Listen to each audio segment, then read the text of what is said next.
Might be a bit of a challenge for a 3-minute video, but here we go.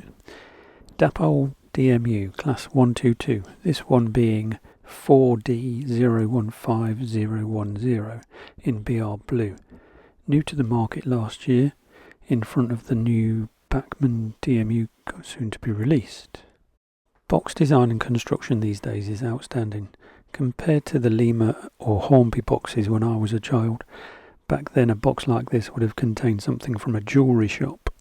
Left in the box is the associated paperwork containing the warranty, owner's guide and maintenance sheets, along with a small bag of optional detailing parts. Let's have a look at it then. Front and rear, we've got the standard Derby cab ends with destination blind in the roof dome and 2-digit root panel below the central window, marker and later marker tail lights above the buffers. On the screen it doesn't look too bad, but I'm not convinced by the shade of blue. And oh my word, they've used an upside down W for an M on the numbers. I can imagine the scathing email being composed by Wildcat Bob about this, and it's definitely a point deducted on the score sheet from me too. What does impress me though is the detail below the sole bar, engines, radiators, battery boxes and even drive shafts. Next thing to do is to take the body off and install a DCC chip. 4 clips hold the body on, so no screws to lose. A removable panel then unclips to reveal the blanking plate. Access is a bit tight and I found it a lot easier to unscrew the interior seating assembly to avoid bending the pins on these 21-pin sockets. 20 of these single units were built by Gloucester Railway Carriage and Wagon Company in 1958.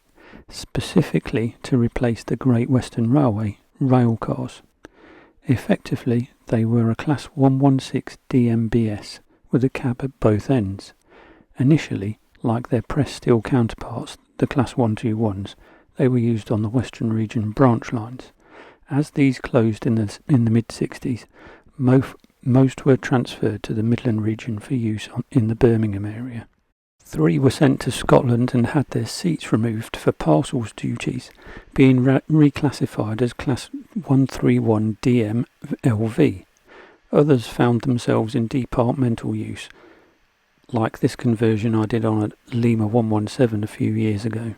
A 5-function decoder is required to operate all the different lighting options, unlike the 3-function I installed, giving me only directional marker, tail, destination and route indicator lights. Well, I just about got all that in 3 minutes. Thanks for watching. See you next time.